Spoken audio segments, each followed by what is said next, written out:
10월 24일 살아계신 하나님의 말씀 창세기 18장 16절부터 33절 말씀으로 10사람이 없어서 라는 제의 말씀 드립니다. 세상엔 참 안타까운 일이 너무나 많은 것 같습니다. 어떤 일은 즐기고 너무나 즐겨가지고 고래심줄보다 더 즐긴 인생이 있는가 하면 어떤 일은 허무해도 너무나 허무해서 어린아이 입김에 쓰러져 영영 이별하는 이도 있습니다. 세계 2차 대전 때 11명이 타고 가던 비행기가 추락해서 조종사와 단 한 사람만 살아남았는데 그 후에 30년이 지난 때에 배를 타고 가던 그 사람이 난파를 해가지고 다른 사람은 모두 죽었는데 단 그 한 사람만 살아남았습니다.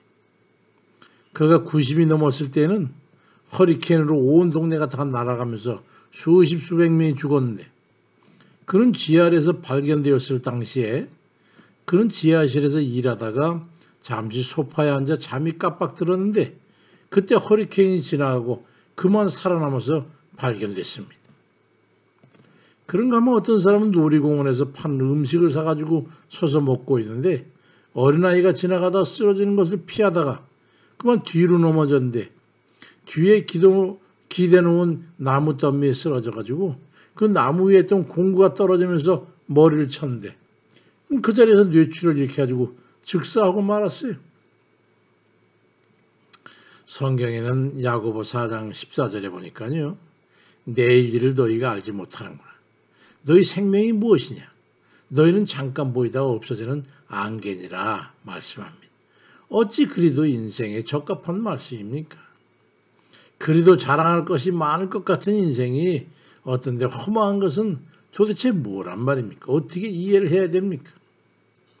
그런데 한 10사람이 없어가지고 한 도시가 당한 일이 있습니다.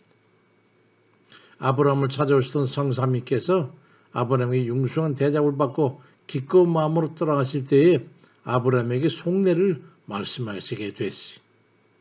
창세기 18장 17절 이하에 보니까 여호와께서 이르시되 내가 하려는 것을 아브라함에게 숨기겠냐. 아브라함은 강대한 나라가 되고 천하만민 그로 말미암아 복을 받게 될 것이다. 내가 그로 여호와의 도를 지켜 의와 공도를 행하게 하려고 그를 택했으니 이는 나 여호와가 아브라함에 대해 말한 것을 이루려 함이라고 축복의 말씀을 하시고 나서 이번에는 여호와께서 또 이르시되 소돔과 고모라에 대한 부르짖음이 크고 그 죄악이 심히 무거우니 내가 이제 내라서 모든 걸 행한 것을 내가 들은 대로 부르짖음과 같이 그런지 아닌지를 내가 보고 심판을 하라고 심판의 의중을 말씀하셨어요. 그러자 아브라함이 여호와 하나님께 창세기 18장 24절에 보니까 그 성중에 의인 50명이 있을지라도 주께서 그것을 멸하시고 그 50명을 위해서 용서하지 아니하시겠습니까? 그렇게 질문합니다. 그 창세기 18장 26절에 보니까 의인 50명을 찾으면 그들을 위해서 온 지역을 용서하리라고 말씀합니다. 그렇게 시작된 질의응답은 결국 창세기 18장 32절에 보니까 아브라함이 이르되 주는 노하지 마십시오. 내가 이번만 한 번만 더 아뢰겠는데요. 거기서 그럼 10명을 찾으시면 그럼 어찌하시렵니까? 그러자 여호와께서 이르시되 내가 그 10명으로 말미암아 멸하지 아니하리라고 마지막으로 설정을 합니다.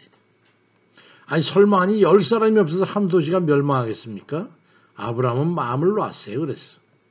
결과가 어찌 되었는지는 우리가 알다시피 창세기 19장 29절에 보니까 그 지역의 성을 멸하셨더라고 말씀되었습니다.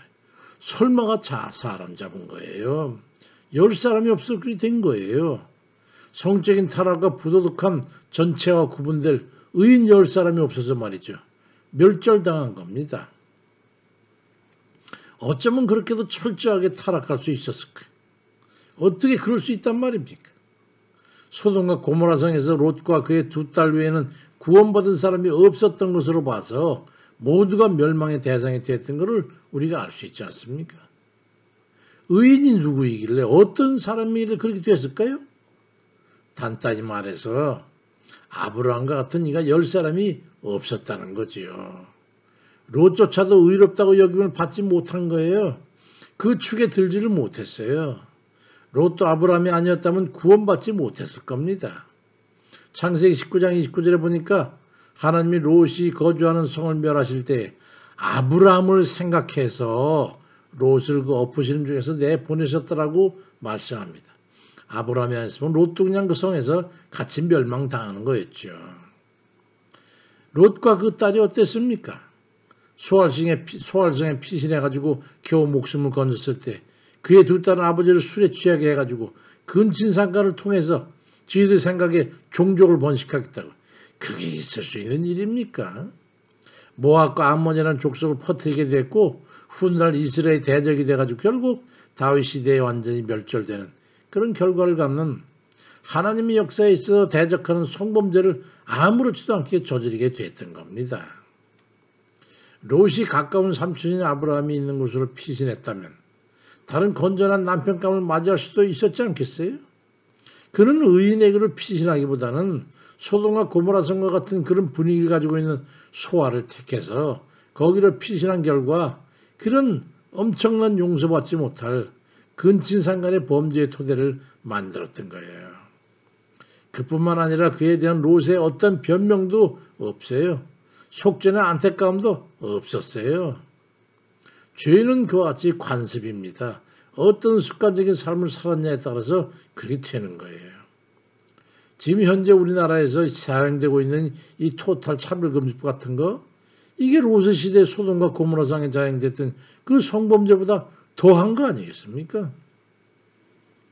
근데도 많은 사람들 특히 이 기독교 교내에서도 그걸 갖다가 찬성하고 동조하는 사람이 있다는 것은 고모라성의 소돔성에 있던 롯과 다를 게 없는 거죠.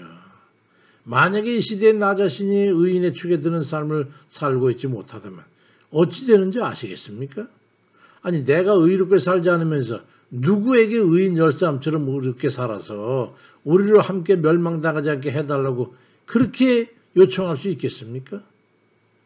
망하기에는 아직 먼 것 같은 그때에 예레미야 1장 13절의 말씀처럼 북에서 기울어진 그 끓는 가마솥의 예언과 같이 멸망이 호련히 이를 때 우리가 모두 피하지 못하고 죄인들과 함께 망하게 될 줄 알겠습니까?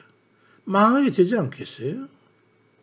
나는 내 멋대로 살겠으니까 당신은 좀 의롭게 살아줘서 우리로 당신 때문에 구원받게 해달라고 누군가에게 10사람 정도쯤에게 바랄 수는 없는 거 아니겠어요? 내가 먼저 한 사람의 의로운 삶을 살아냄으로써 우리와 우리 자손과 우리 후손들이 함께 구원받도록 하나님의 은혜 안에 살아가는 그런 우리 모든 의로운 이들 다 되시기를 주의 이름으로 축원드립니다. 아멘입니다.